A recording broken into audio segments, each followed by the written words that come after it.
Known as the Irish Hills, beautiful landscape and picturesque farms sit along the highways of central Michigan. It's quaint and quiet now, but not for long. You don't have to be Irish to appreciate it, but you do need some of their luck to survive.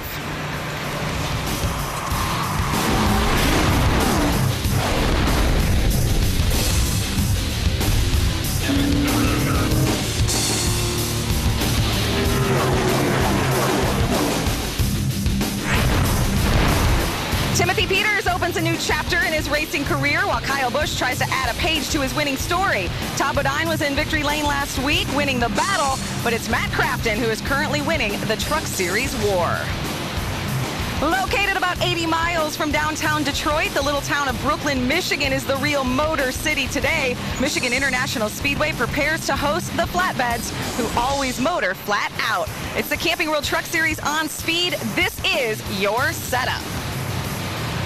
Hello, everyone. Welcome to The Setup. I'm Chris Devoto. We are standing in Sports Central. Last night, the Detroit area was blanketed by hockey fever. Of course, the Penguins took the Stanley Cup. Now, we focus on the other game in town, that being NASCAR. The Truck Series is sharing this track with the Sprint Cup Series this weekend, and that means a lot of eyes are watching our truck boys. So what exactly are they watching? Let's get you caught up with our news. We have another first-time pole sitter, Brian Eichler, scoring his first career pole today. He will lead the field to green in just his fifth Cup start, truck start. Pretty impressive. Meanwhile, Johnny Benson, our defending series champ, no longer in the field. Red Horse Racing letting Johnny go due to sponsorship trouble. But when one door closes, another opens. Timothy Peters is now with the Red Horse Racing organization. He is driving the number 17. That truck will take over the number 1 owner points.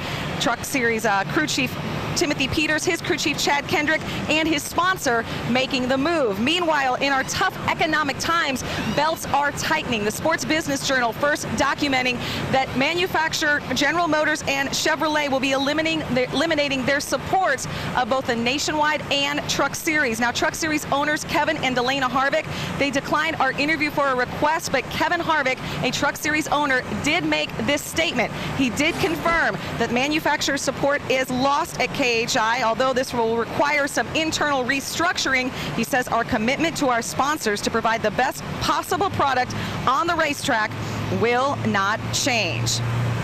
Now, Rick Allen, Phil Parsons, and Michael Waltrip will give us the specifics and the details of the story coming up in just a bit. Right now, let's turn back to the racing. The last time we were out on a track, it was in Texas. That race gave us a record-setting number of wins for one driver and a new points leader. Here's a look back at our race in Texas.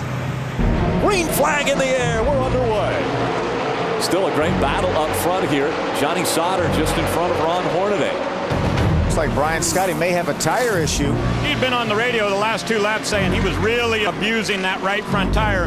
This is all about racing when we come to Texas Motor Speedway. That's right. That's all about high-speed racing here at Texas Motor Speedway. Rick Crawford feeling awfully racy. Rick Crawford, who's out in front of this field.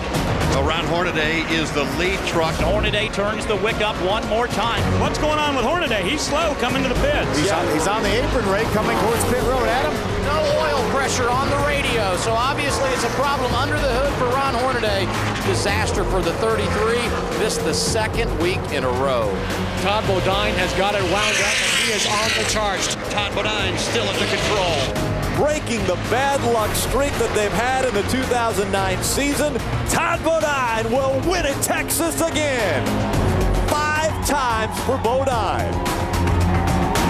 And Todd Bodine has run 4 races here at Michigan International Speedway, 4 top 10s. So what's the forecast today for the Copart Toyota? Well, we've got a really good Tundra. Copart Tundra was really good on old tires. We've actually qualified a lot better than we thought we were going to. We figured we'd be about 8th or 10th, so to be 3rd was really good. That means it's fast. We didn't do any qualifying stuff yesterday, so we just worked on the race. We've got a really good balance on the old tires, and typical Michigan. Today's going to be a little different, though, because it's overcast. But yesterday in the sun, typical Michigan on the old tires really got slick. You got sliding around. The tires weren't gripping, and the truck had a really good balance. And that's what you got to shoot for on those old tires. But, today's a little different. I think the track's going to have a lot of grip. It's going to be a great race. All right, go get him. Todd Bodine is currently 4th in points, and we've got a new guy that's at the front of the pack. Matt's been slowly sneaking in on that 51. Come on, get by this youngster. The longer the run continues, the better the 88 will be. Hornaday and Crafton going at it. Ron Hornaday and Matt Crafton, who have raced so long ago back up in Bakersfield. Now they bring the fight to Fontana. Matt Crafton checking out now. And it is a good news, bad news situation for Matt Crafton, the new point leader. A birthday this week and your best ever starting spot at Michigan on the outside of the front row. But this is not a track that's been good to you over the years, so how do you make it a good day today? Just lead as many laps as we can. Lead the last one. It's going to make it a real good racetrack for me. We haven't had good finishes here. I mean, I was looking at that the other day. Somebody told me about that, and I looked, and I was like, yep, this hasn't been one of the best places. But our Menard Chevy Silverado, Ideal Door Chevy, I think it's going to be real good. I mean, practice thing was unreal. So hopefully this weather will hold out and at least let us get to halfway. Hopefully we get all of it in, but it's going to be tough. One top 10, only 2 laps led, but Crafton in a good spot to start this afternoon. Krista? All right, thanks, Adam. Matt Crafton is now the big cheese. Taking a look at our Truck Series point standings, he and Todd Bodine each move up 2 positions this week. David Starr and Rick Crawford each climb 3 rungs. Terry Cook drops 2, while Mike Skinner and Ron Hornaday each fall 1 position. And this is a very tough list for Hornaday to take, especially after the last 2 weeks he has had. Oh, point leader. Wall, and it's Ron Hornaday. Looks as though he might have had a right front problem coming in. He had an 84-point lead. That's going to be difficult to fix that truck as hard as it hit the wall. That's bad. You talk about going from bad to worse. They got trapped when they pitted under green and then had the penalty on pit road. And now he just says no oil pressure on the radio. Disaster for the 33. This the 2nd week in a row. Well, let's find out how Ron Hornaday is going to be today. You've never won on a 2-mile track. Are you going to get there today? I appreciate you bringing that up, but first of all, my thoughts and prayers go out to my mother-in-law. She's in the hospital right now, and Lindy's going nuts. We got to get her home pretty soon, so hopefully we can get this race off, and really appreciate what Turtle Wax is doing. Come aboard and got that turtle on the side, and yeah, we've got a good truck. It's the best truck I've had here, so we'll see. Okay, have a good day. That's Ron Hornaday in the Turtle Wax Chevrolet. All right, thanks, Ray. A win is always big, but when you're racing in the car company's backyard, a win is monumental. And why should you watch this race? Because in the last 3 years, the driver who has led the most laps has not led the last lap. We've got a lot more insight and interviews with guys like that coming up, so stick around.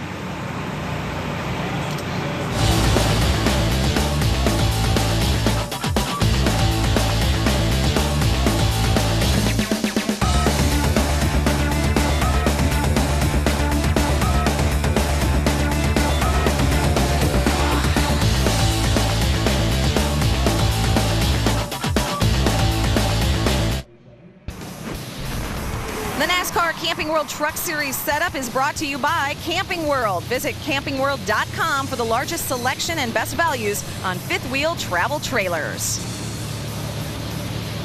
Darnell, Johnny Benson, side by side. This is the race for the lead and the win in Michigan. Johnny Benson trying to get it. He's there, but Darnell is with him. That is a photo finish. They were almost identical. The scoring says that Darnell won it, but if he did, it was by 1/4 of an inch. They're going to have to go to the camera. We win or what? Good job, buddy. You won. NASCAR has confirmed that Eric Darnell has won the Cool City Customs 200. And since the sport started using electronic scoring, that is the closest Truck Series finish, and it happened right here in Michigan. Welcome back to the setup live from Michigan International Speedway. Now, what do Richard Petty and Johnny Sauter have in common with country music star Rodney Atkins and former President Ronald Reagan? Well, you are about to find out. The answer, Curb Records. Johnny Sauter and Rodney Atkins give us an inside look.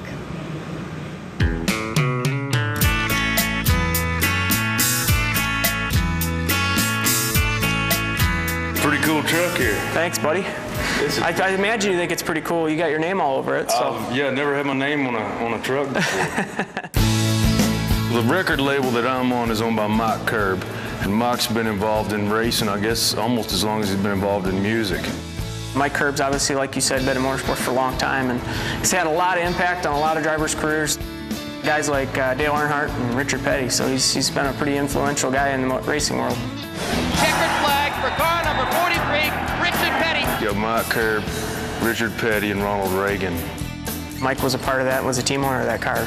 Mr. President, it's great to have you here. A member of your staff intimated to me yesterday that although you are interested in the fortunes of all race drivers, you might be excited to see this occasion, Richard Petty winning his 200th. It's quite a day. Well, it certainly is. I understand that no one in the whole history of racing has ever done that, or ever won 200 races.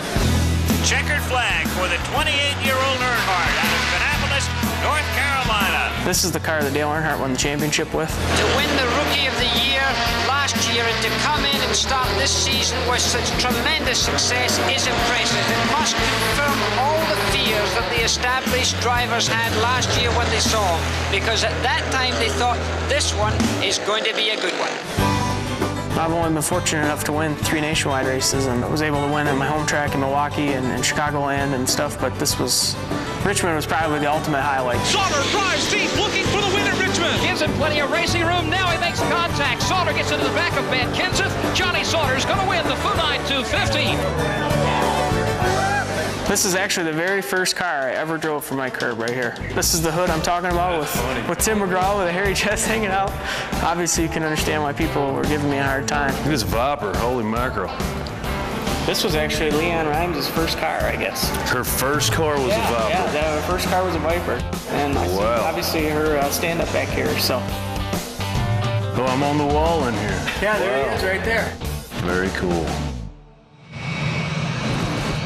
And Johnny Sauter has posted 3 top 10 finishes in his last 4 races. Tell us about Michigan today. Is this going to be the day you get your first win? I sure hope so. Just talking to Hornaday, we were both talking about it and said, you know, this is probably our worst track. So just fun saying Kurt Record Chevrolet was really good in practice yesterday. We never got to make a rock run, so today we didn't really know what to do and got a little bit too tight. But nonetheless, we're starting in the top 10, same truck we had last week, pretty confident. So keep it all together, hope the rain stays away, and see if we can't win this thing. All right, go get them. That's the Fun Sand Chevrolet, and Johnny Sauter will start 6th. And Colin Brown starts 12th in today's race. 4 of 9 events here in the Truck Series have seen Roush Fenway trucks go to victory lane. Any added pressure for you this afternoon, Colin? Well, you know, obviously driving for Roush Fenway here at Michigan, this is pretty much their home track, and obviously Ford's home track, Conway Freight's home track. So I think there's a little bit of added pressure just to perform, but you know, I know my guys have been doing a great job back at the shop. This is a truck we ran at Charlotte, so we got it fixed up, got it ready to come here. They did a great job getting it ready to come here. We've got Conway Freight's got a new initiative that they're launching, which is this True LTL program, which is basically a price cap on large freight in the LTL market. So we're excited about that. You can check more, learn more about that at conwayfreight.com/LTL. So we're excited to have that on board. And obviously, the pressure to win this race. We got a lot going for us this weekend. And he's coming off a season best last week at Texas. Krista?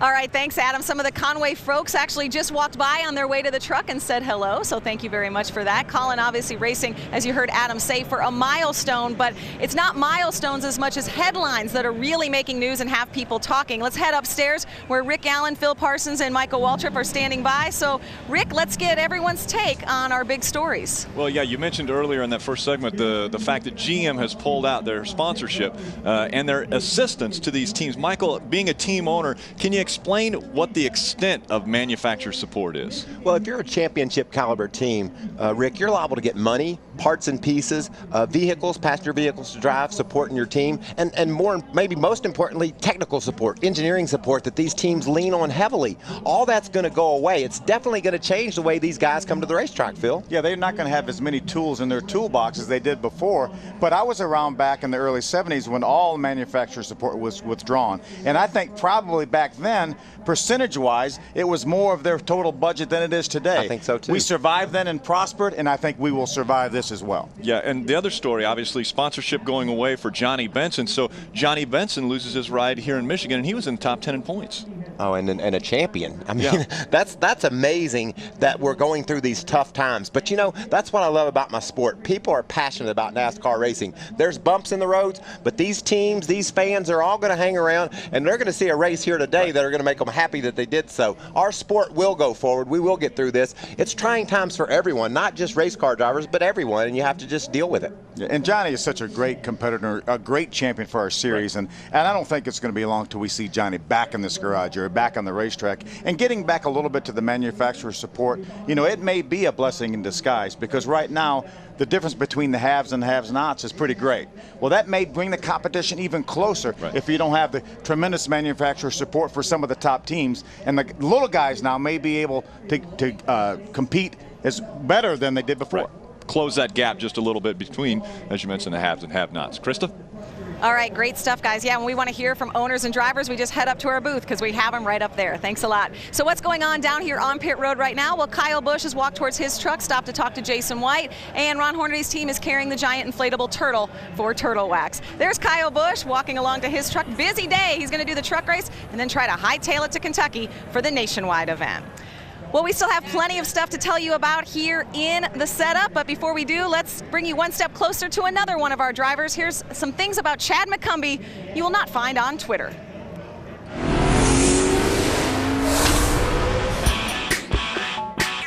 Finishing second at Charlotte last year and battling with Matt for the win there was pretty special.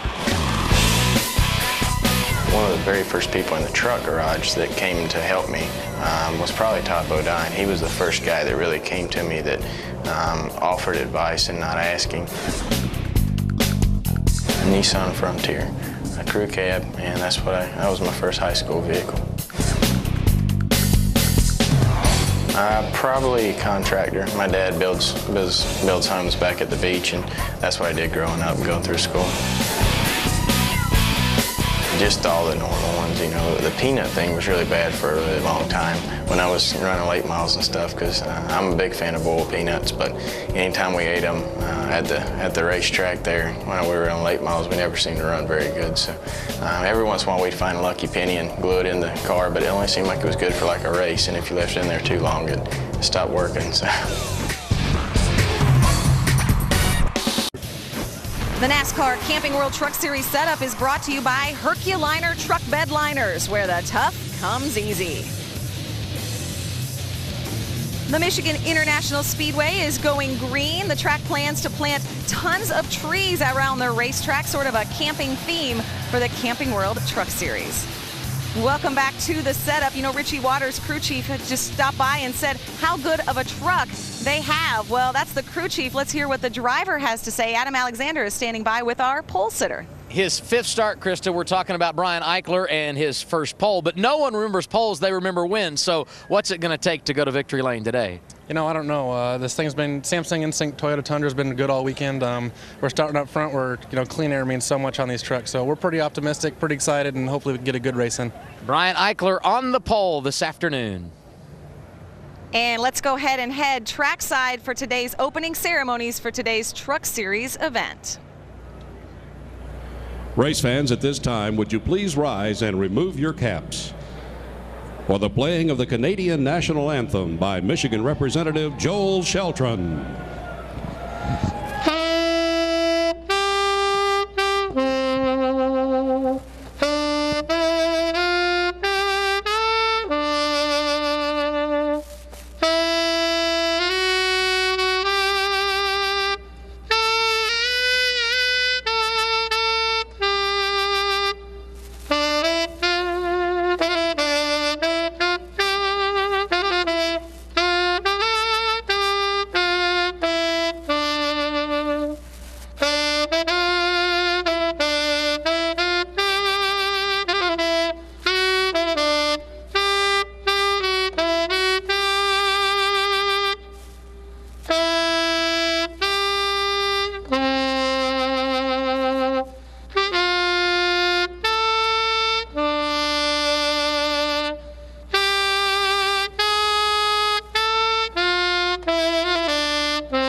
Ladies and gentlemen, presenting our nation's colors, paratroopers from the Michigan Army National Guard.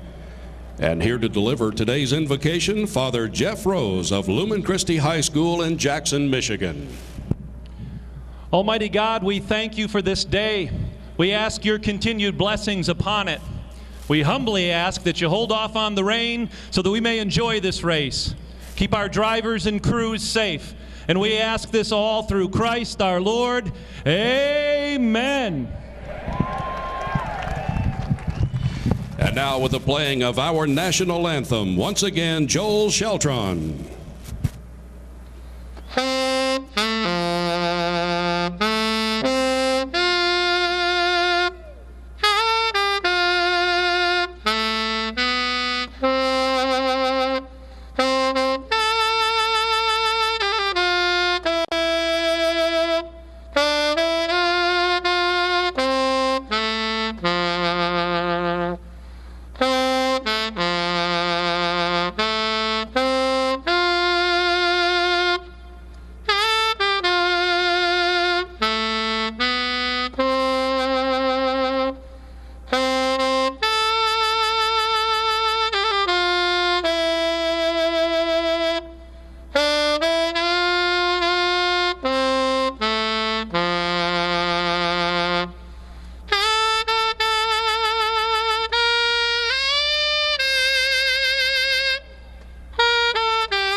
Mr. Joel Sheltron, ladies and gentlemen, and a flyover that B-25. 2 weeks ago, it was a first-time truck winner. Today, it's a first-time truck pole sitter. Will one of them be in victory lane? You will find out as we go racing next. 4,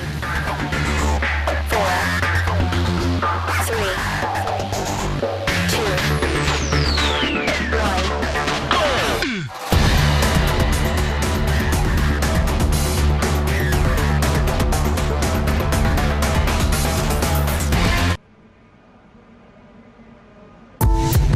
The Advance Auto Parts Advanced Look. The summer stretch is heating up as the Truck Series moves to Milwaukee next week. The points lead is up for grabs every week, with the top 5 separated by less than 150 points. See who will take the lead next week at the Milwaukee Mile. Tune in for the setup at 8:30, followed by all the short track Truck Series action. Live on Speed. Be there. You're either in Detroit, Rock City, or the Bluegrass this weekend. The Nationwide Series racing in Kentucky tonight, the Cup Series here in Michigan tomorrow. And you saw we head to Milwaukee next week. It's our 3M summer stretch. Michigan is Motown and Motors. We are about to fly. The Michigan 200 starts now.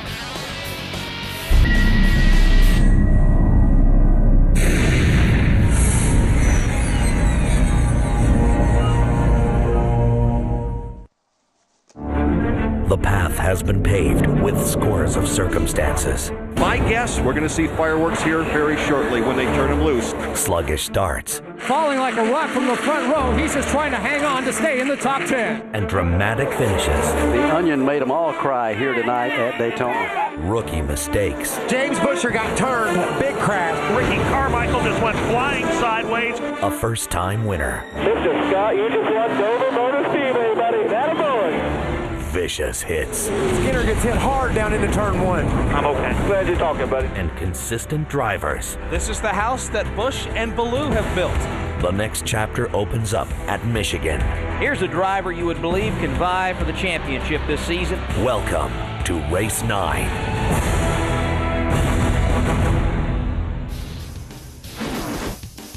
And welcome to the NASCAR Camping World Truck Series Michigan 200 on Speed, the Irish Hills of Michigan in the Brooklyn, Michigan area. Let's get the engines fired up. We go trackside for our command. Race fans, would you please re-welcome your Grand Marshal, MIS season ticket holder Marvin Alspach, as he delivers the most famous words in motorsports. Gentlemen, start your engines!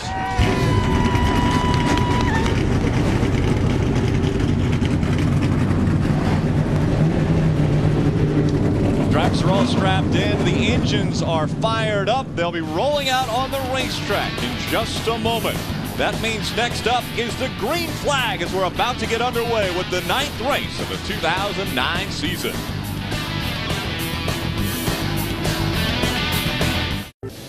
The NASCAR Camping World Truck Series on Speed is brought to you by Camping World. Visit campingworld.com for the largest selection and best values on fifth-wheel travel trailers. Brought to you in part by Toyota. For the latest Toyota racing information, visit toyotaracing.com. Toyota, moving forward. And by Royal Purple. Visit royalpurple.com to find a dealer near you. Trucks rolling out onto the racetrack, getting ready for a 2-mile monster of Michigan International Speedway. The weather here, the exact opposite of yesterday when we had final practice. It was sunny and beautiful. Now it's overcast and a big hint of showers in the area. So that could put everyone on the edge of their seat as to racing to potentially the halfway point. The starting grid will roll across the bottom of your screen. Brian Eichler grabs his first career pole. Matt Crafton, our point leader, will start on the outside of row number 1. Take a look at our ZMAX track description of this 2-mile super speedway. It's just a fun racetrack, Rick. Man, you can race all over it. The back straightaway is a little bit shorter than the front straightaway, so it changes the way you enter both corners. So maybe a guy's good down in 3 and not so good in 1 and 2. It makes it fun. Speeds upwards of 185 miles an hour entering the corners here.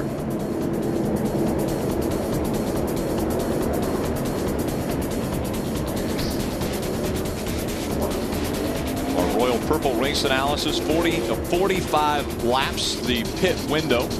As you talk about the inclement weather possibly in the area, that looms large. We know we have to get to at least 50 laps for this to be a completed race, an official race. So a lot of these guys, crew chiefs, are going to have their eye on the weather. And most of these guys starting this race never had a dream in the world they would be racing for a purse of somewhere around $603,000 when they started, racing go-karts or dirt cars, wherever they come from. Now here we are in the big time, the big leagues of NASCAR racing, and a purse of over $600,000, Rick. We always like to shine a spotlight on a few different drivers, and recently the spotlight has been on these 4 drivers we're going to spotlight. We'll start with you, right? Rick, I want to talk about Johnny Sauter because this team has really been on a roll. The Fun Sand Chevrolet posting 3 finishes in the last 4 races of top 10. And this guy's really happy with the way that the crew has come together. Johnny Sauter told me he feels like he and Jason Overstreet are finally on the same page. And Thor Sport Racing has really been running here at the front. But how about Johnny Sauter's news this week? He let us know that he and his wife Courtney are expecting their first baby January 4th. Adam? Chad McCumbee has been one of the great surprises in the early part of 2009, Ray. 4 straight finishes inside the top 15 have him 8th in series standings. Now, he qualified 15th today, but due to some changes on the impound, he will have to drop to the rear of the field. Watch the 07 trying to rally to the front this afternoon. Phil? Adam, I want to take a look at that number 24 truck of David Starr. He moved over to HT Motorsports this year, working with Jason Miller, his crew chief. 3 top 10 finishes in the last 3 races has propelled David from 15th to 6th in the points. David became a first-time father this year. David Starr Jr. was born to he and his wife Kim earlier this year, and Zachary's on board with this truck as an associate, a main primary sponsor in a number of races. But look for David Starr to improve on that position. He's 6th in points. He finished 4th in 2006. He wants to do better. Mikey. Let's look at my old buddy Jason White there in the gunbroker.com Dodge. Man, he's been on a roll, Phil. The last 4 races, top 15 finishes. It's propelled him from 26th to 16th in the points. Jason just recently turned 30 years old, went bowling with him. Pretty doggone good bowler, too. We ride along with a few different drivers today here at Michigan International Speedway. The first one being the 5 of Mike Skinner. He will carry a camera with him to show us the perspective of what it's like to ride along with Mike Skinner. Next one that will have a camera with us is the Ford onboard. Colin Brown will be driving that number 6 once again, and we talk about how good Roush Fenway Racing is at this racetrack. Terry Cook will also have a camera in his number 25 Toyota Tundra. We'll see how well he does today as he looks to improve on his last week's finish. Kyle Busch back in the field, and the number 51 will ride along with him, see if he can make it up toward the front. He'll start 4th here today. Matt Crafton, also carrying one of our cameras, starts on the outside of row number 1 and is our points leader coming in to this Michigan race. Let's head back trackside for Thoughts Before Green and Ray Dunlap. Well, thank you, Rick. You know, when you talk about Michigan International Speedway, you got to think about Roush Fenway Racing. You were talking about Colin Brown. Well, we think he's going to be a truck to watch today here at Michigan for sure. Why? Well, look at the statistics. Roush Fenway's been very, very good here. 19 career wins in NASCAR's top 3 divisions, and 4 of those have come right here in the Camping World Truck Series. But it's been 1 year since Roush Fenway has been to victory lane. They've been stuck at 49 wins in this series. Can Colin Brown get it done today? We'll be watching. Adam? And Todd Bodine got off to a great start in 2009, Ray. 3 consecutive finishes in the top 3, but then he hit a skid. 4 straight outside the top 15, but the momentum was back last week. A victory at Texas. He's now the all-time winner there, and he's been pretty good at this 2-mile facility of Michigan as well. 4 runs, 4 top 10 finishes. He would like to win today and do something he did twice in the Nationwide Series, and that is visit Victory Lane, the Onion rolling 3rd this afternoon. Guys? Only one driver in the field today has been to Victory Lane here at Michigan International Speedway, and that is the driver of the number 8, Dennis Setzer. You got to watch this start. Brian Eichler hadn't never been in this position, Phil. He's down on the inside of Matt Crafton, a veteran. Matt could pinch him down when they get down to turn 1, taking the air off the side of that truck and making it really hard for Eichler to hang on. Eichler gets a good jump, though, and pulls up in front of Crafton. That settled that. He's not going to have to worry about Matt Crafton pinching him down as they get into turn number 1. But take a look at this. Todd Bodine running on the inside, takes the lead as they come out of 2. He opened up that bottom for Todd Bodine. Todd's trying to bring Ron Hornaday with him. Looked like Brian said, you're not going to pinch me down, Matt Crafton. Oh, what's that guy? Yeah. Look at that. You been had to think about somebody besides Matt Crafton? Now on the outside, here comes Brian Eichler once again. The momentum back up in that number 15 Toyota Tundra. Look at that truck in the middle, that 51 truck, the Mikasuki Toyota of Kyle Busch. Kyle's racing a couple of things here, Phil. He's racing the competition, but he also knows he needs to race the weather. If he's going to win this race, it can't start raining here in Michigan. Look at Johnny Sauter make it 3 wide down on the bottom underneath Mike Skinner. Sauter makes the pass on Skinner, moves up as they hug that yellow line down at the bottom of the racetrack. It's still Todd Bodine out in front of the field. Brian Eichler running 2nd. Wow, what a strong run through that corner by Matt Crafton. Drove right up on the back of Ron Hornaday using the high groove. They've got Kyle Busch pinched to the bottom. A lot of the guys in the garage area said, Michael, that it's really difficult to run on the bottom because it bogs them down so much. You see Ron Hornaday right there on the bottom. You're going to get passed by 2 trucks.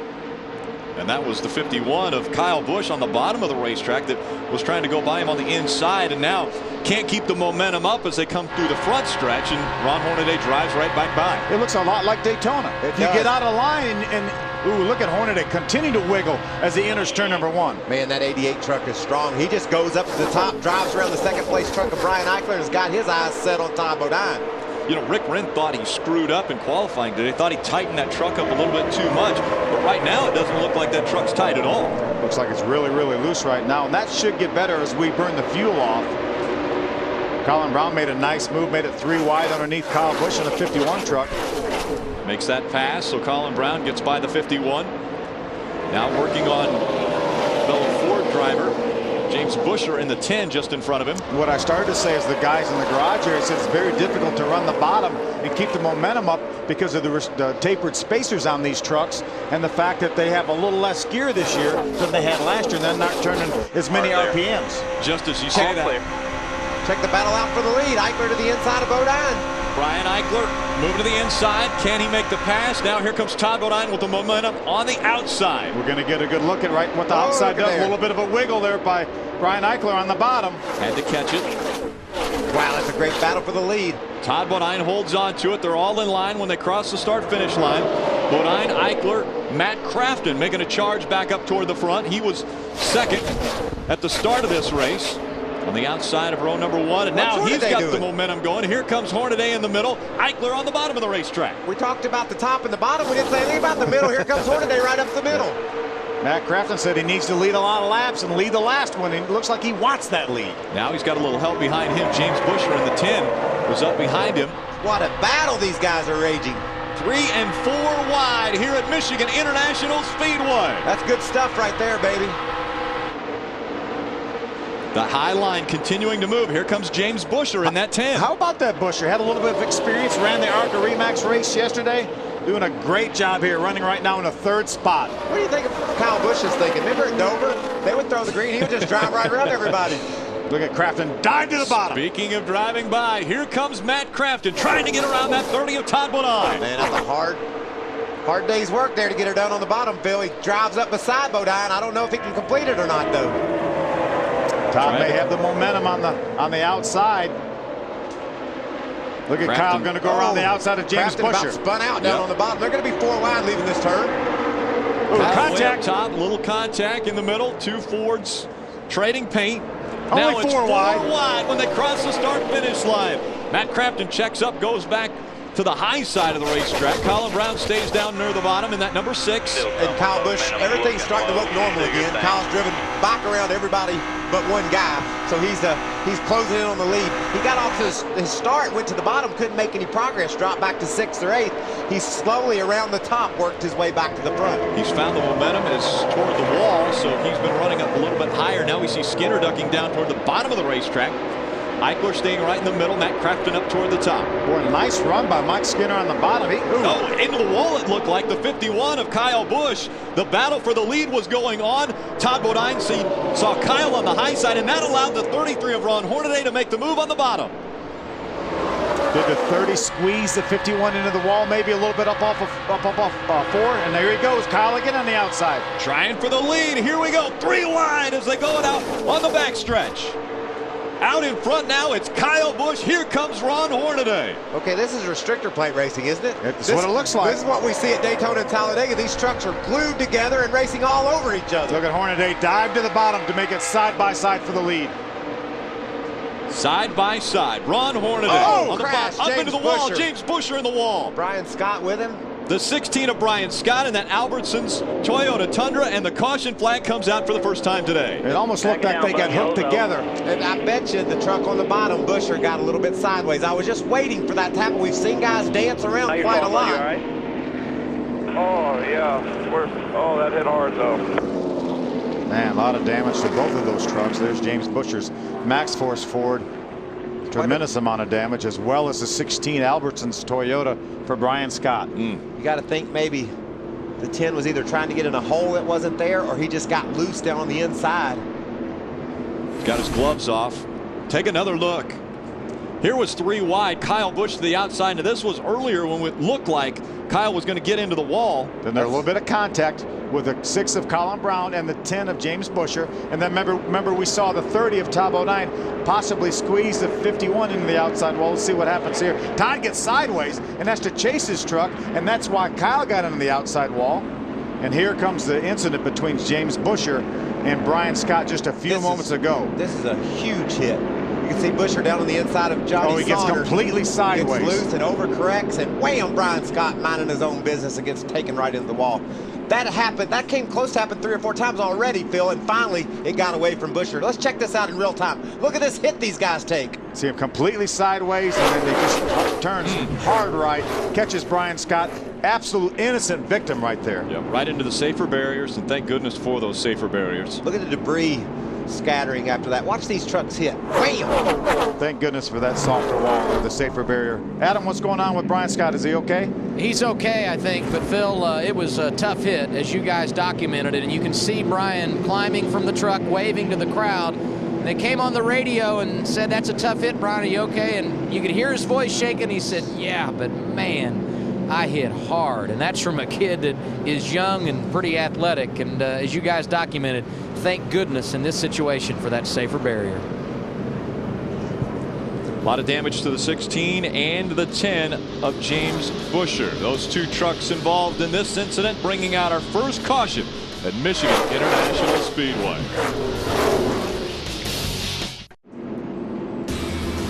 Tomorrow on Speed, NASCAR Race Day marches into Michigan. Before the action heats up on the track, be there as Tony Stewart and Ryan Newman discuss the phenomenal first season of Stewart-Haas Racing. NASCAR Race Day built by the Home Depot, live tomorrow 10:30 a.m. Eastern. The real deal will have some of the drivers talking about the fans. That'll be with Wendy Venturini. You want to tune in for that again, 10:30 a.m. tomorrow. Michigan 200 continues when we come back.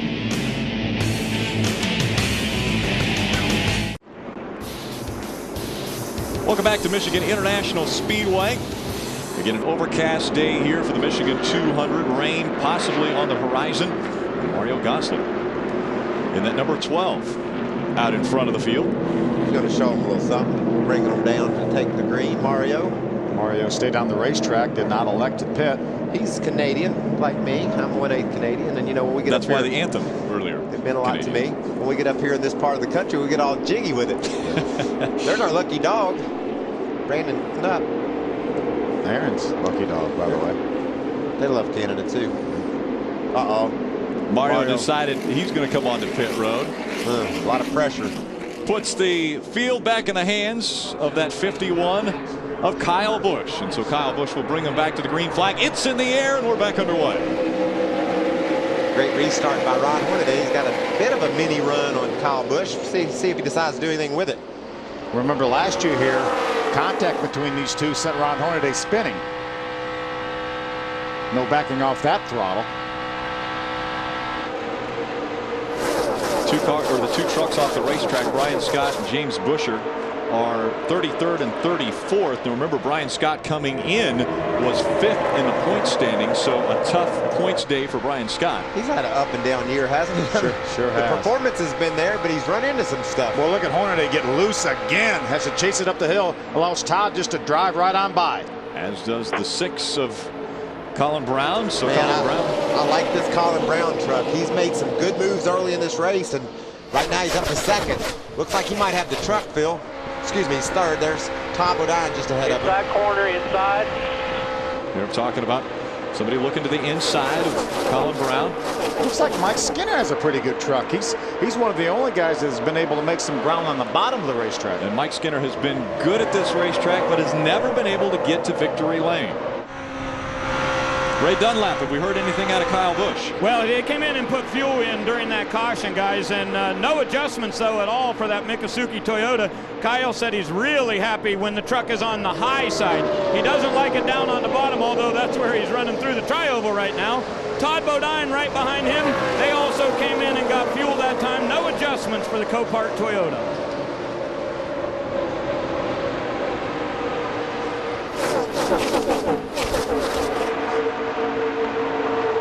Kyle Busch diving to the bottom of the track on the back straightaway. He tried to break that draft, Phil. He likes it out there by himself. But I think once these guys quit arguing over that 2nd spot, they're going to close right in on Kyle. If they'll line up again, you know, this race is running just like a restrictor place race that we run at Daytona Talladega.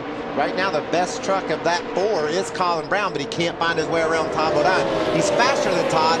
Like Skinner, he's been down on the inside of Todd, but he just can't make his way around him.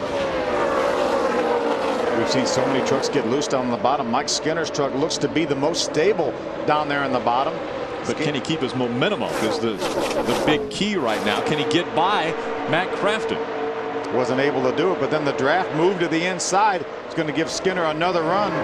Adam, what's going on with Colin Brown? Well, they just said from the spotter stand, once you get on the outside of the 30, you'll beat him. We'll wait and see if that proves true. They, like the 2 guys in front of him when they pitted in lap 10, took fuel only, no changes. He's pretty satisfied with the truck. You can see he's running right beside Mike Skinner for position, and right behind him, that bright yellow truck of Matt Crafton finds himself in the top 6. He too took fuel only after a long debate about coming back for tires, but they felt like it was too much of a gamble on track position because of the rain in the area. Comes another run by Colin Brown. He's back on the inside of Todd Bodine.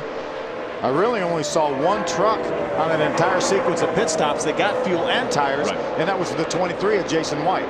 Look at Brown's run through the middle there. He's going to clear Todd Bodine.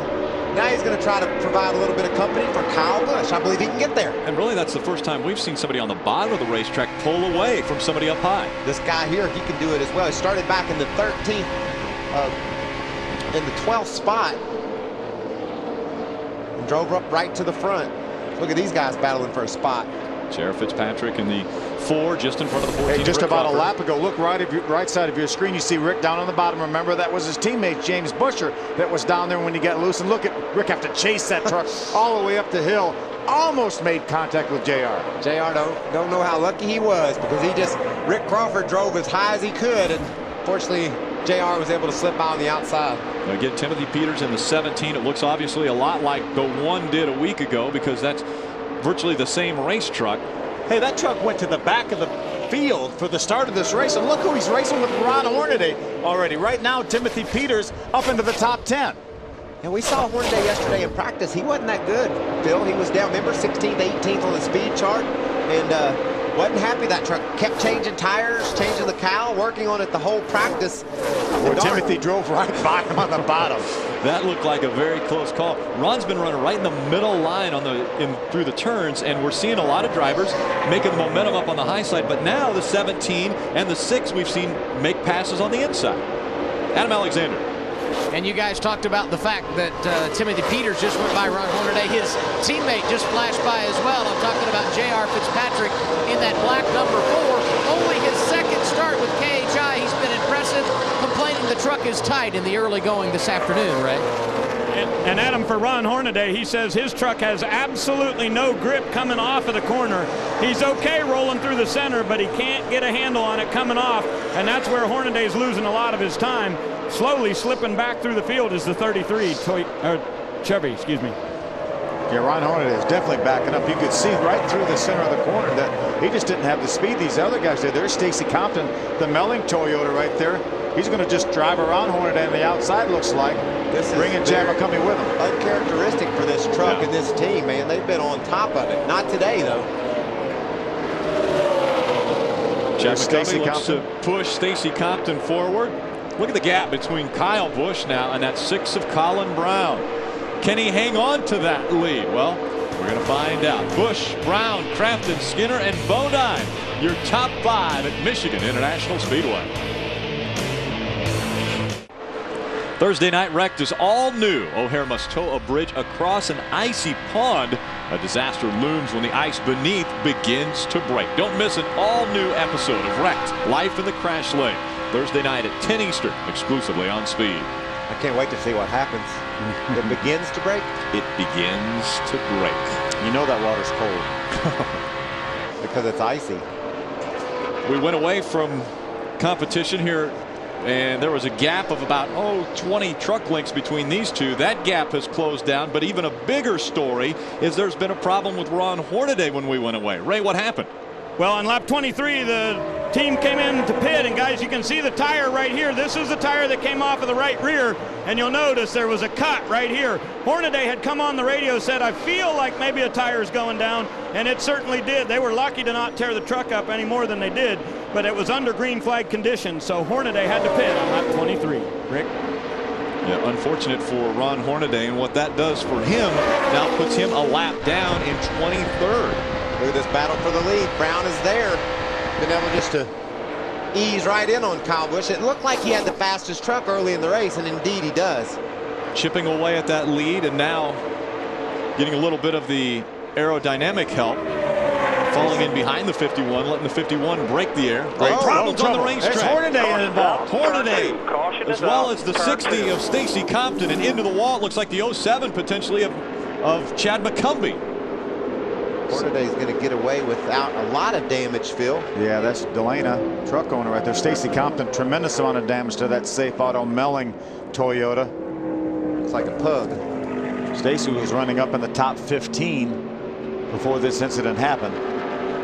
Yep, it was the 07 all the way up against the wall. So 3 trucks definitely involved, the 60, the 33, and the 07. A lot of damage to that 07 truck of Chad McCumbee. Somebody got back of Hornaday for some reason. Maybe he was slowing down to. He's got a lot of flat tires now. Yep. Both left sides flat. He's going to run out of tires. Tough situation for Ron Hornaday. Remember a lot of damage. Yesterday in practice, Hornaday went for a spin with a flat tire. And he cut a tire under caution. Now he's got 4 more flat tires. He's got a splitter broken too. This truck won't be competitive anymore, Phil, but at least it's going in the right direction. They can get back out there. Yeah, I'm sure they'll soldier on. You see all 4 tires flat on that 33 truck right there. One of the things that Hornaday has got to think about as far as the point situation, he's 23rd right now. He was a lap down. This is going to take him a few more laps to get him back out onto the racetrack. At least he'll be down another lap potentially. But they've got to do a lot of work to this truck to, like you mentioned, make it competitive. Yeah, they do need some attention. The nose blew back to itself, but it's torn apart. They'll have to get some tape on the nose. Obviously 4 tires, the splitter's broken. I don't see that damage in the back being that big of a deal to the truck. Here comes the field onto pit road, Adam Alexander. And the man who will arrive on the pit lane in the 4th position is Matt Crafton. He started on the outside of the front row today. Only the 8th time in his career he started on the front row, and he is making the best of it. His crew chief, Bud Haefele, said, your truck gets better and better as the fuel burns off. They will get 4 tires this time and then come back for fuel. And 3 stalls in front of him, Colin Brown comes in, running in the 2nd position. You see him middle of your screen. 4 tires, air pressure, and then he will come back for fuel, Ray. And Adam, on the top of your screen, you see Kyle Busch. They're going to put a rubber in the left rear. It's a 4-tire change for the Miccosukee Toyota. On the bottom, you see Mike Skinner. They're also doing 4 tires for the 5 truck. And again, in this series, you cannot change tires and add fuel on the same pit stop. So you'll have to do 2 stops to get both of those accomplished. Yeah, Jason White and Colin Brown were racing off pit road. Remember, Jason White is the guy that already put tires on in the first round of pit stop, so he probably did fuel only, and they were racing to the end of pit road. I hope neither one of those guys was speeding, but here's how this incident started here. Oh, wow. Down to the bottom of the racetrack. Looked like McCumbee. That was actually, Hornaday looked like he got on the inside of that yellow line, and it sent him up the racetrack. McCumbee cut across in front of Hornaday. It took Hornaday's angle away. He slowed down, and Stacy Compton just drove right in the back of him. I'm not sure. Looked like Hornaday was at a reduced speed when he went down into turn 1. This is after it already happened. That first look gives us a pretty good idea what happened. For some reason, McCumbee felt like he had Hornaday cleared and drove straight to the bottom and turned himself sideways. Now take a look at this one more time. That look we were talking about earlier. Watch as they enter 1 here, Phil. You can see. They'll come into your screen right here. Right in there. Hornaday's right on the bottom. And there goes McCumbee cutting across Hornaday's front, and Hornaday up the hill. Yeah, it was a deal of McCumbee coming down the hill, Hornaday going up the hill, and then they met. Back on pit road. Let's go back down to Adam. And Matt Crafton is in, and also in front of him is Colin Brown. You see him middle of your screen. They're just going to top off the fuel tank in preparation for what could be a long green flag run, Ray. Gasoline for Kyle Busch. They pull off a tear-off off the windshield. They're checking the tires on the 5 truck. Mike Skinner said he had a pretty serious vibration, so they wanted to make sure that all the lug nuts were tight from the first pit stop when they put tires on, but fuel for everybody on my end of pit road. Colin Brown, Kyle Busch. Hey, lucky dog. Winning the race off of pit road. Lucky dog. Aaron's lucky dog goes to Norm Benning. He'll get a lap back, and we'll be right back.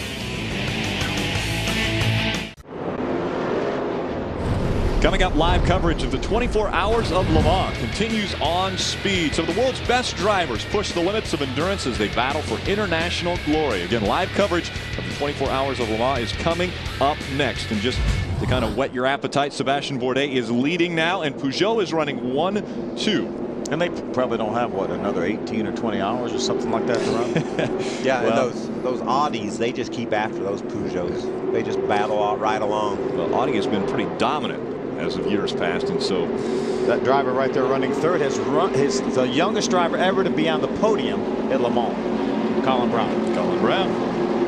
I think he's got a really solid chance at a podium here in Michigan too. That truck is fast.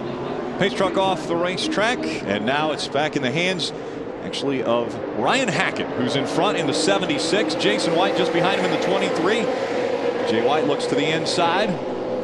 Colin Brown got hung up behind Ryan Hackett, allowed Kyle Busch to make a run down to the bottom. Now Colin's going to follow Kyle. Kyle jumping out to the lead now as they come out of turn number 2. We heard Colin have to get out of the throttle, and you saw the difference. When he got out of the throttle, he was dead side by side with the 23 of Jason White. He had to get it out of the throttle. He lost 2 truck lengths. Look at Skinner. We watched him march from the back earlier. down on the bottom of the racetrack. One of the few trucks that'll do that. He and Colin Brown. Oh, no! The 15 of Eichler gets into the back of the 24 and sliding back in front of the field, and now we've got a couple other trucks that have tied up. Got clipped. Man, Skinner did an awesome job missing that crash. David Starr in the 24, Johnny Sauter in the 13 caught up in this. The 15 of Eichler, it looked like he had to chase that truck up and got back into the back of the 24.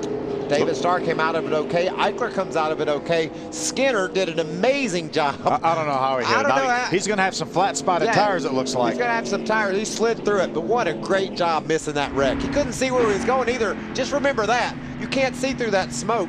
And he's only running 155, 60 miles an hour. Amazingly enough, because of this early caution coming out, the truck that was one lap down, the highest scored one, was Ron Hornaday. So Ron Hornaday will be back on the lead lap. You can watch this now. Watch the 15 of Brian Eichler. He's going to slide up the racetrack, make contact with David Starr in the 24. Now look at all the smoke. We can see Mike Skinner. Mike Skinner couldn't see anything but smoke. He clipped the 24 truck a little bit, it looked like.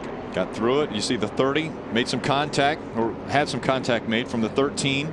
The 17 of Timothy Peters also with some damage to that truck. Watch this black truck down on the bottom. He doesn't have any prayer of getting underneath that 24 truck, so he goes high and makes it. Did he lock the brakes up? It looks like he locked the brakes up, and maybe that's what turned that truck right, and it worked out for him. Take another look. This is what Mike Skinner right here saw. Or didn't see. Or didn't see. I got the 30. 30's on the outside. He just knows that. In front of him. Wow. He just knows that 24 truck's going to come straight down. Unbelievable. On to pit road now. You see Mike Skinner, Ron Hornaday, Taylor Malsom, all making their way onto pit road. A little bit of damage on the left front of Mike Skinner, and then definitely some flat spotted tires. Aaron's lucky dog goes to the 33 of Ron Hornaday. Let's go down to Ray Dunlap. And they'll have to check the fenders on all four corners of this 5 truck. They said especially on the left front. He's got a flat left front tire for sure. They're going to put 4 tires on this thing, check all the fenders, get Skinner back out there. The guys are getting the left side tires on it right now. Really no hurry here. Crew Chief Eric Phillips telling them to make sure that there are no rubs when they get Mike back to the racetrack. Doesn't look like there'll be enough damage there to matter, Phil. Well, a little bit. You're going to have to put some tape on that, I would think, to make sure that aerodynamics, which are pretty key here at this racetrack, don't play into him having a hard handling vehicle. We'll be back with more from Michigan after this. Welcome back to Michigan International Raceway. You see the Copart.com Toyota has some damage. Todd Bodine came in. They are looking at all the fenders, and the crew just put right side tires on this number 32. So obviously he was involved in that same accident with Skinner. Skinner has also come back down pit road for a little bit more bare bond. These guys all to the racetrack, and we've gotten the 1 to go signal already here at Michigan. A lot of stuff going on down there. A lot of damage, a bunch of trucks right in the middle of that mess. Skinner's truck had a hole bashed in the front, but the shape of the truck still looked good. A little bit of bare bond, like Ray said, some tape on the front of that thing. He should be good to go. And Hornaday, those guys have really effected some nice repairs to that 33 truck, and now, thanks to Aaron's, he got the lucky dog back on the lead lap. You know, Rick, the point you made, this is a very aerodynamic track. I mean, the speeds are much like we see at Daytona Talladega, so you can see they did a nice job of repairing that 5 truck, but that wrinkled hood and that wrinkled front fender, there may have a slight effect. Could see a tire rub potentially on that left front tire. What you don't want to do is damage a splitter. And look at Hornaday. See all the tape they have down there on that front splitter? It was broken away. They've taped it up. This thing here, I'm still concerned he won't have everything he needs aerodynamically to do the job with. Here are the trucks and drivers that were involved in this most recent caution. Really, all of these trucks has been running extremely well here today, and hopefully a lot of them will be able to effect the repairs we were talking about and continue to run up front. There's a pretty good chance somebody's going to win this race. They're going to have some tape on their truck, isn't there? Adam Alexander, what's going on with the Ford? No tape on his truck right now. 8th to 5th for J.R. Fitzpatrick. He has been stable in that top 10 all day long, and as we mentioned earlier, only his 2nd start for KHI, but he and John Monson, the crew chief, really hitting it off. It's impressive what this kid has done, and we'll see if he can stay up there. I love what he did at Dover. Made a mistake early, maybe got a little loose, got in the wall. Darn. Battled back. Battled back to an 11th place finish. Remember back to Daytona, he finished 4th. Yeah. First time at Daytona. Yeah, what a great run that was, too. How fun was that to watch? Kyle Busch, Colin Brown across the start-finish line. Green back in the air. Jason White continuing his good run of good fortune here, running 3rd right now with some good pit strategy. Behind him, Matt Crafton, our point leader, coming in, looking to the inside of that 23, trying to take 3rd away. It's a hard pass to make down on the bottom. Matt thinks better of it, pulls back up behind Jason. He'll probably try to flare to the outside of him when he gets down here to 3. See J.R. Fitzpatrick, the Ford truck, right behind Matt Crafton. There goes Crafton to the outside of the 23. And right by he goes. What a run he has on the high side. I think he was listening to you, Mikey. Comes Brian Eichler trying to move to the outside of Timothy Peters. Timothy having a great run with his first start for Red Horse Racing, and that's Strutmasters Toyota. Yeah, Timothy is driven up into the top 10 from his 17th starting spot, making moves all the way. And remember, he had to go all the way to the back because of repairs, unapproved adjustments. Brian Eichler just on the outside of him, right? And Rick, his truck was really, really tight. They went up 3 rounds on the track bar on that last round of pit stops for Eichler. He said it definitely made a big difference, and we're hoping to get information on Samsung and their sponsorship here the first of the week. Billy Ballou, the owner of this team, told me they have a proposal. They're looking at possibly doing the entire rest of the season. That would be good news for Billy Ballou Motorsports. Adam? Here comes Rick Crawford right behind Eichler in that 14 truck. He started 10th today. You can see he has gained 2 positions, looking for more on Eichler. This is a team that got only their 2nd top 5 of the season last week at Texas. Rick told me before the race, I feel really good about how this is handling. He's now around Eichler for 2nd and going after Jason White for a position in the top 5. How about this battle here for 2nd? Matt Crafton on the outside, Colin Brown on the inside. Great battle right there. Colin Brown's going to try to make it work on the bottom. What about 3 this with 4 wide down into turn 3? That's the narrowest part of the track into turn 3, and they made it 4 wide. Timothy Peters on the inside of that 15. Terry Cook's going to join that battle. You see him on the inside of Jason White. That's the 25 Cajun Toyota. There's Terry Cook right there. His Toyota on board. Listen to it. A little out of the gas. I'm back. I'm back, and I gained a little ground on Jason White. I'm not going to be able to hold it as we exit the corner because Jason has the outside. Closing in on the halfway point of this race. Again, 100 scheduled laps. We're at lap 41. Brian Eichler just in front of the 4 of J.R. Fitzpatrick. Out in front of the field, it's Kyle Busch. This is as good as it gets, isn't it? I mean, these guys are racing all over each other. Colin Brown, a big run now. As he tries to get by that 88 of Matt Crafton. We'll see which line Crafton takes and if Colin Brown goes high. I'm going to guess Crafton's going to go high. He likes it up there. Cuts to the bottom of the racetrack on the exit. Tries to get a little bit of a run down the hill. It's almost like driving downhill when you cut through the inside of the corner that way. Now we still see them running 1, 2, 3. Kyle Busch, Matt Crafton, Colin Brown. Down the back stretch. Here's 3 wide once again. Todd Bodine in the middle. Ryan Hackett in that 76, an impressive run for him, still running up near the top 10, running in the 10th spot. You see David Starr in the 24 just in front. Now David was the one who got sideways when we saw Mike Skinner able to avoid.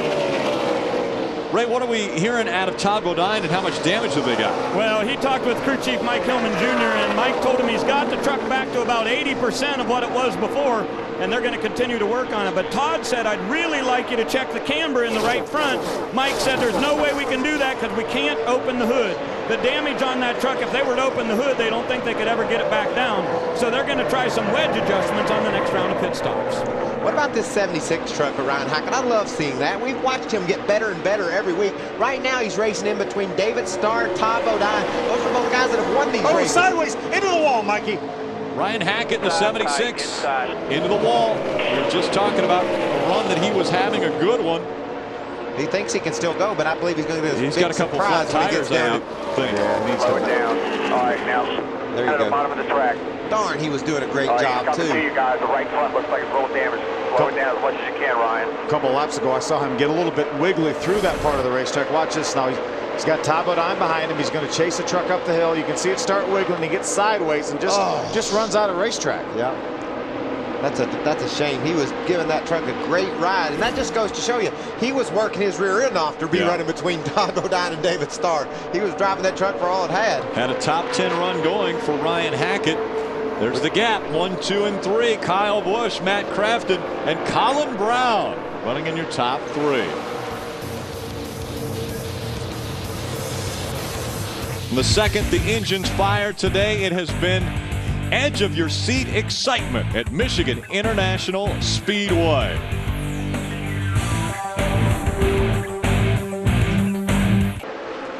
I think I like the way Jeff Gordon says free stuff. Free stuff. I like the way he says Hollygram. Welcome back to Michigan International Speedway. The Michigan 200 closing in on the halfway point. It is Kyle Busch out in front of Matt Crafton. And then right behind Crafton is Colin Brown. These three have separated themselves by 6 seconds from fourth place Brian Eichler. Yeah, all three of these trucks are really good right now. If either one of these three trucks, I believe, was in the lead, then they would be able to continue to lead. It's very, very difficult right now for Matt Crafton to try to figure out a way to get around Kyle Busch. And as a race car driver, I like watching what these guys are doing. Every corner, it seems, they take different lines through the turn. Kyle Busch has stayed down on the bottom predominantly, but he's leading. But when Crafton gets to the corner, one time he'll go low, next time he'll go high, and wherever he goes, it seems Colin Brown says, oh, I'm going to go the other way. Look, you guys just touched on, any one of them could be out front. Well, they're separated by less than 1/10 of a second or 1/10 of a mile an hour. Yeah, and the fastest one of the three last lap was the third place truck, and the slowest was the first place truck. Look at this battle. You know, Kyle Busch will keep looking in that mirror, and if they get closer and closer, guys, let me know when it got. He'll change his line. He'll go from the bottom to the top to protect. Kyle Busch, Matt Crafton, Colin Brown. 1, 2, and 3. Colin Brown, a little more pressure on him, I think, with Roush Fenway having such success at this racetrack that won 4 times. Hasn't he crashed the last 2 races leading? I mean, he's doing everything he can at Charlotte. Yeah, prior to Texas, the last 2 races, it was Charlotte, and Lowe's Dover. Motor Speedway, and Dover, and he was leading when he got crashed at Charlotte, and then he cut a tire down at Dover. Let's do a top 10 drop back, and we'll begin with Ray Dunlap.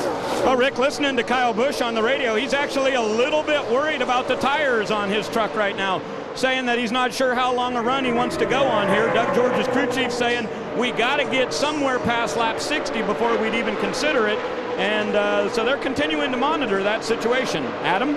Matt Crafton rides in the second position, and he's not said this on the radio, but I kind of believe the truck has got a little bit more than what he is showing. Tight the condition right now for the 88. And right behind him is Colin Brown. Very impressive run for this youngster today. Lauren Ranier is his spotter atop the spotter stand. He also spots for Jamie McMurray. He's been telling him, use the guy in front of you's blade on the straightaway. Draft off of him and then get clean air in the corner, Ray.